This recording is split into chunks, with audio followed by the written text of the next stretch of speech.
여러분 안녕하십니까? MBN 주말 뉴스와이드 시작합니다. 오늘도 한 주간의 이슈 자세히 정리해드리겠습니다. 함께하실 네 분 소개해드립니다. 김용남 전 국회의원, 최수영 전 대통령직 인수위 전문위원, 신경민 전 국회의원, 차재원 부산 가톨릭대 특임교수 나와 계십니다. 어서 오세요. 네, 안녕하세요. 자, 지난 목요일입니다. 윤석열 대통령이 국민 패널 100명을 초청해서 150분 넘게 국정과제 점검 회의를 진행했습니다. 그 모습 영상으로 먼저 보고 얘기 시작하도록 하겠습니다.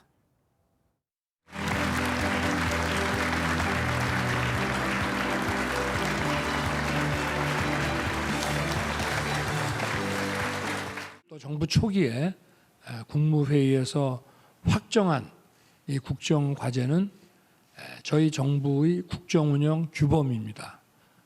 국민과의 약속이고요.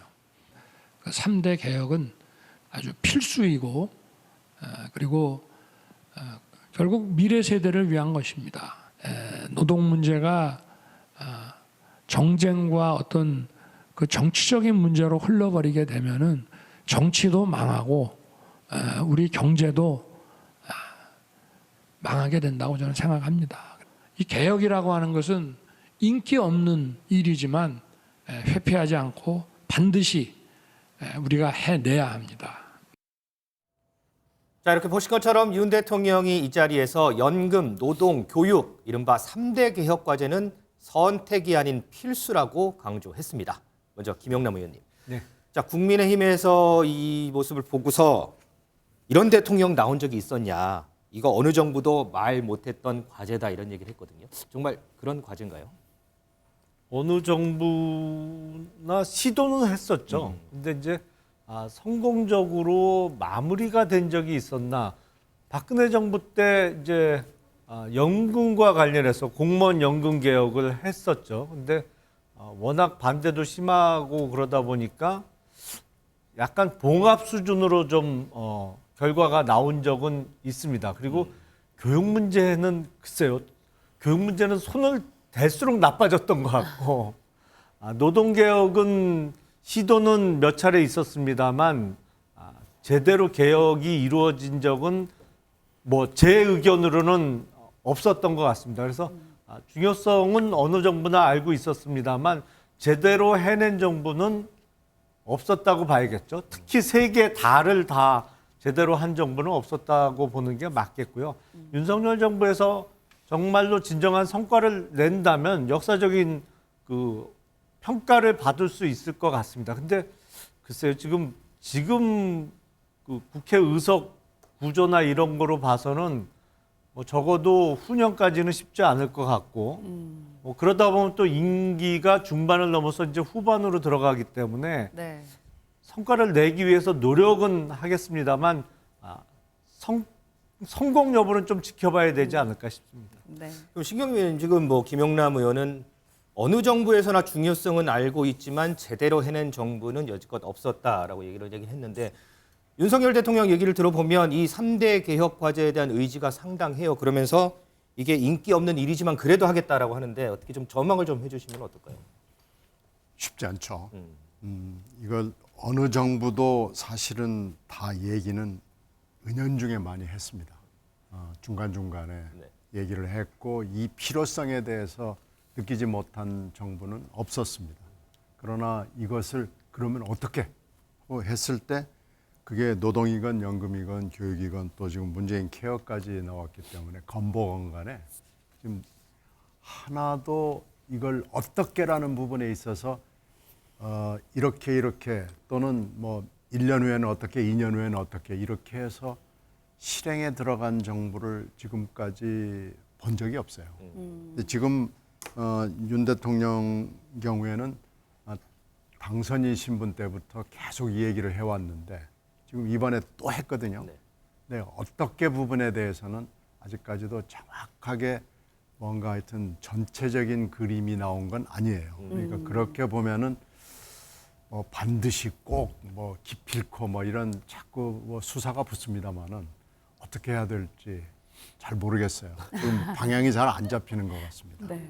그럼 일단은 뭐 윤석열 대통령 입장에서도 뭐 이런 평가들이 나오니까 방향을 좀 보여주는 이런 작업이 좀 선행돼야 되지 않겠나 싶기도 하고. 그렇죠. 구체적으로 뭘 좀 짜야죠. 짜야 되고 뭐 1년 후에, 2년 후에, 3년 후에 그리고 5년 임기 동안에 어디까지 간다라는 네. 거. 그리고 5년 임기 동안에 이게 못할 수도 있습니다. 그러면 네. 다음 정부한테는 여기까지 해서 넘겨주겠다. 뭐 이런 구체적인 뭐 로드맵이라고 그럴까요? 뭐 이런 것들이 좀 나와야 될 거예요. 네. 반드시 기필코 꼭은 지금 여러 정권이 했습니다. 알겠습니다. 두 분 모두 쉽진 않을 거다 이렇게 전망을 해주셨는데 대통령의 목소리에는 상당한 자신감이 묻어 있었습니다. 그 이유는 아마 최근에 또 반등하고 있는 지지율 때문이 아닐까 싶은데요. 최근 나온 대통령의 국정 지지율 한번 살펴볼까요?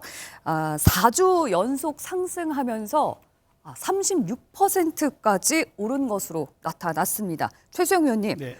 5개월 만에 최고치라고 하는데 네. 이 국정 지지율 어떻게 분석하십니까? 저희가 대통령의 지지율을 보는 기준 네 가지가 있습니다. 첫 네. 번째가 50%대를 유지하느냐가 첫 번째 관건이고 두 번째가 대선 때 득표율을 과연 유지할 수 있느냐가 두 번째입니다. 그다음에 세 번째가 40%대를 유지하느냐.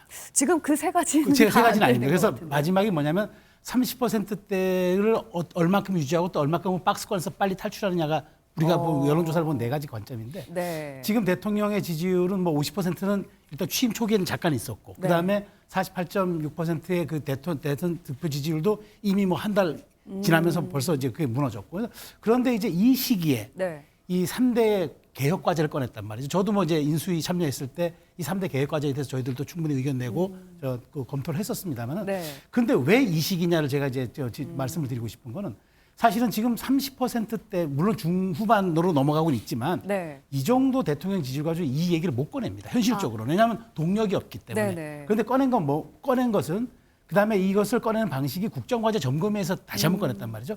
여론전을 하겠다는 겁니다. 왜냐하면 두 분 말씀해 주셨지만 이 세금, 연금, 노동, 교육 세 가지의 모든 개혁은 국회 입법과제입니다. 네. 입법으로 뒷받침해 주지 않는 한 이거는 말의 성찬일 수밖에 없습니다. 그런데 대통령께서 이런 식의 이걸 꺼냈다는 얘기는 정면 돌파하겠다는 겁니다. 그러니까 내 인기, 내 지지도 상관하지 않고 국민의 여론의 동력을 발판 삼아서 이걸 돌파하겠다. 그러니까 1년 4개월 후에 올 총선에서 우리가 일당이 돼서 추진하기에는 너무도 시기가 멀고 네. 벌써 내 임기 중반이니까 그렇다면 국민 여러분이 이 당위성에 대해서 인정해 주신다면 나에게 힘을 몰아달라. 저는 그 여론전을 한 것으로 봐요. 그래서 네. 상당 부분 이것이 얼마나 먹힐 수 있느냐가 좀 관건이 될 텐데 어쨌든 연금이라는 거는 세대 간의 갈등 구조가 있는 거고 노동은 노동자와 사업자의 갈등 구조가 있는 거고 교육은 현실적 측면이라는 이 과제가 또 있습니다. 네. 이 세 가지를 어떻게 버무리느냐도 굉장히 중요한 과제가 될 것 같아서 저는 대통령께서 앞으로 그러면 이렇게 여론전으로 국민에게 힘을 몰아달라고 정면 돌파를 택한 이상 여기에 대한 당위성을 얻는 것, 그다음에 네. 40% 지지율을 빨리 여기서 넘어서 박스권을 탈취해서 40%대를 넘어서는 것, 이 두 가지가 저는 이 동력을 추진할 수 있는 핵심 관건이다라고 분석하겠습니다. 지지율을 등에 업고 여론전에 올라탔다라는 이 최수영 의원님의 말씀, 차재원 교수님께서 보시기에는 이 대통령의 전략이 통할 거라고 보세요? 뭐 대통령 입장에서는 나름대로 상당한 개혁 의지를 천명을 하고 네. 말씀하신 것처럼 여론의 지지를 얻는다고 한다면 네. 가능할 수 있으리라고 생각을 하고 있기 때문에 아마 강하게 밀어붙이는 것이 아닐까 하는 생각이 들고요. 특히 우리가 방금 이야기했던 것처럼 지금 지지율이 약간 반등세에 있다. 그리고 특히 지금 개혁이라는 것 자체는 집권 초기가 골든타임이다. 네. 그런 부분들도 있고 또 하나는 사실은 이 3대 개혁이 사실은 모든 국민들이 바라는 측면이 분명히 있는 것이거든요. 그것이 만약에 제대로 이행 안 될 경우에는 네. 사실은 이런 계획에 대해서 이 거대 야당이 반대를 했다. 그러한 빌미를 통해서 또 2024년 총선에서 일종의 야당 심판론도 갖고 할 수 있는 그런 네. 여러 가지 노림수를 갖고 추진을 하시는 것이죠. 그러나 중요한 부분은 저는 그렇게 봅니다. 그러니까 여론의 지지도 중요하지만 사실은 이 지금 이해 당사자들의 협조를 어떻게 이끌어낼 것이냐. 네. 예를 들면 노동개혁 같은 경우는 사업자들이 요구하는 노동성의 유연성도 필요하지만 네. 노동자들이 상당히 지금 중요시 생각하는 고용 안정성도 분명히 필요한 부분이잖아요. 그렇다고 한다면 이번에 국정과제 점검회의에서 소위 말해서 노동자들의 목소리를 제대로 대변할 수 있는 청들이 없었다는 것이죠. 예를 들면 또 지금 뭐 사실 입법과 관련된 문제이기 때문에 사실 야당과의 협조가 가장 중요한 부분이잖아요. 네. 그렇다고 한다면 이 지금 골든타임이라는 집권 초기에 이걸 입법화시키기 위해서는 야당의 협조를 이끌어내야 되는데 네. 지금 대통령께서 취임하신 지가 7개월이 넘어가고 있지만 야당 대표하고 단 한 번도 밥 한 끼를 먹은 적이 없습니다. 뭐 일방적으로 독단적으로 밀고 나가는 것보다는 일단 뭐 소통의 과정이 필요하다 그렇죠. 이런 말씀. 당연하죠. 그러니까 지금 여론의 지지도 중요하지만 문제는 아까 막 이야기했던 이해 당사자들의 이해와 협조 네. 그리고 더 나아가서는 야당이 사실 머리를 맞댈 수 있는 그러한 정치의 장을 먼저 만드는 것이 저는 더 필요한 것이 아닐까라는 네. 생각이 든다는 거예요. 자, 김영남 의원님 지금 뭐 소통 얘기를 하긴 했지만 지금 출근길 문답이 계속해서 지금 중단된 상황이잖아요. 그러면서 윤석열 대통령이 국민들과 어떻게 소통할까 이 부분에 대한 고민이 참 많다고 해요. 그래서 그럴까 이번 국정점검 과제 점검 회의에 예정된 시간이 한 120분이었는데 이게 훨씬 더 길어졌단 말이죠. 소통에 대한 목마름이 좀 있었을까요? 사실은 청와대 대통령실 글에 따르면 도어 스태핑에 대해서 가장 강력한 의지를 갖고 있고 계속 해야 된다라고 주장했던 인물은 윤석열 대통령입니다. 오히려 주변 참모들보다도 더 강한 의지를 갖고 있었는데 뭐 일종의 해프닝 때문에 중단이 되어 있습니다만 그러다 보니까 다른 형태로 이제 소통의 시간을 늘려 잡은 것이죠. 국정과제 점검회의도 예정됐던 시간보다도 더 길어졌고 그리고 형식 자체가 일종의 국민과의 대화와 같은 형태로 이루어졌잖아요. 그러니까 네. 저런 형태로 좀 소통을 계속 하려는 의지가 보였던 것으로 보이고 제가 보기엔 앞으로 기자실을 방문해서 어떤 그 정치적인 문제나 아니면 정책과 관련해서 설명하는 시간을 대통령이 직접 설명하는 시간을 더 가짐으로써 어떤 그 소통의 보완이라고 할까요? 뭐 그런 걸 계속 해 나갈 것이라고 생각이 됩니다. 그 부분도 한번 좀 기대를 가져보도록 하겠습니다. 자, 이 자리에서 뭐 관심을 끄는 부분들이 여러 지점이 있었는데 특히나 마약과 관련한 발언에서 상당히 좀 눈길을 많이 끌었습니다. 관련된 영상 보고 오겠습니다. 검사 시절에 검경에서 아주 엄청나게 그 마약 제조, 유통 또 그 밀수 조직들을 단속을 했고 거의 뭐 밤잠 안 자고 휴일도 없이 이렇게 정말 열심히 해왔는데 어느 때부터 이것이 검찰은 손을 놓고 또 경찰만 이 업무를 다 부담을 하다 보니까 좀 효율이 많이 떨어진 것이 아닌가. 법무부 장관께서 여성의 불안을 없앨 수 있는 방안, 우리가 다시 마약 청정국이 될 수 있는 구체적인 방안에 대해서 좀 설명을 해 주시기 바랍니다. 제가 언론이나 국회에서 질문받을 때 별로 긴장 안 했었는데요. 국민들로부터 직접 질문 받으니까 참 많이 떨립니다. 다 공직자로서 더 큰 책임감을 느끼고 있습니다. 식약처에서 현재 운영 중인 마약 중독류 재활센터, 지금 현재는 2곳밖에 없거든요. 전국으로 확대하는 방안을 대통령님의 지시로 준비하고 있다는 말씀도 드리겠습니다. 신 의원님, 조금 전에 이제 윤석열 대통령이 한 발언인데 어느 때부터 검찰은 손 놓고 경찰이 업무를 다 부담하고 있다. 소위 얘기하는 검수완박에 대한 부당성, 그리고 반대로 뭐 한동훈 장관도 얘기했지만 검수원복에 대한 정당성, 이 부분을 좀 강조하려는 뜻이었을까요? 글쎄요, 그런 뜻은 분명히 담고 있겠지만요. 이게 사실은 마약이 굉장히 심각하다고 우리가 느낀 건 한 2015년 전후에서부터거든요. 네. 그러니까 검찰이 마약 수사에서 약간 거리를 두기 시작한 시점도 아마 그 비슷한 어간이었던 것 같아요. 네. 그런데 마약이라는 것을 우리는 조금 먼 나라 얘기로 생각을 했거든요. 그렇죠.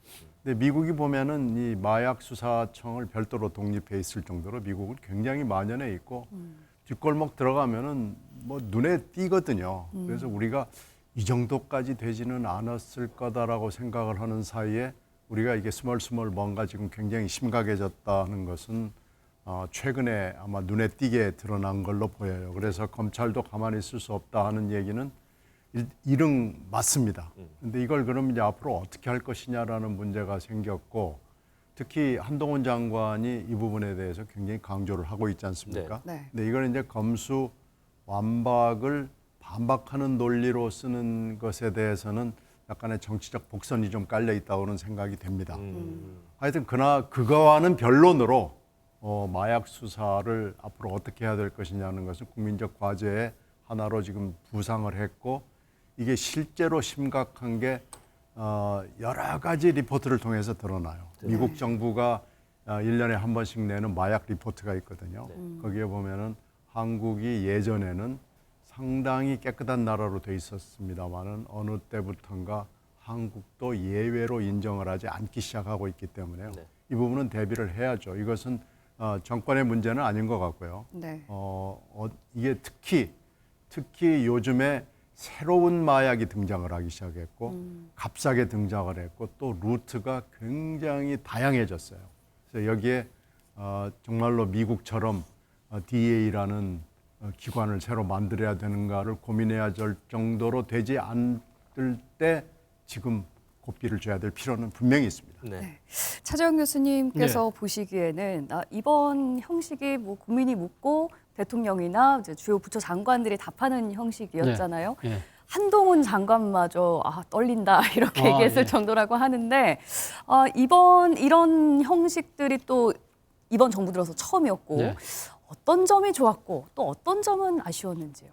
뭐 대통령께서 그러니까 개혁에 대한 의지를 일방적으로 이야기하는 것보다는 그러니까 일반 국민들 100명을 모셔놓고 그분들 개인의 이야기를 들으면서 자신의 그러니까 국정 철학을 이야기하는 부분들은 사상의 소통의 측면에서는 상당히 좀 바람직하다는 측면이 분명히 있어요. 네. 그러나 제가 아쉬워하는 대목은 바로 그겁니다. 앞서도 제가 말씀드린 대로 소위 말해서 지금 이렇게 개혁과 관련된 이해 당사자들이 분명히 있는데 그 한쪽의 목소리만 일단 들은 것이 아닐까라는 측면이 분명히 있는 것이고요. 또 하나 모습은 앞서 모두에도 이야기가 나왔습니다만 이 개혁에 대한 과제 자체가 지금 집권한 지 7개월 됐잖아요. 네. 그렇다고 과제 점검회의인데 소위 말하는 개혁에 대한 구체적인 로드맵이 거의 없었다. 물론 노동개혁과 관련해서는 미래노동시장연구회라는 데서 내긴 했습니다만 교육이나 연금에 대해서는 전혀 이야기가 없었잖아요. 그렇기 때문에 사실상 구체성이 좀 결여되는 측면. 네. 그리고 마지막으로 아쉬운 대목은 앞서 제가 이야기했던 대로 야당이라는 소위 말하는 협치라는 부분에 있어서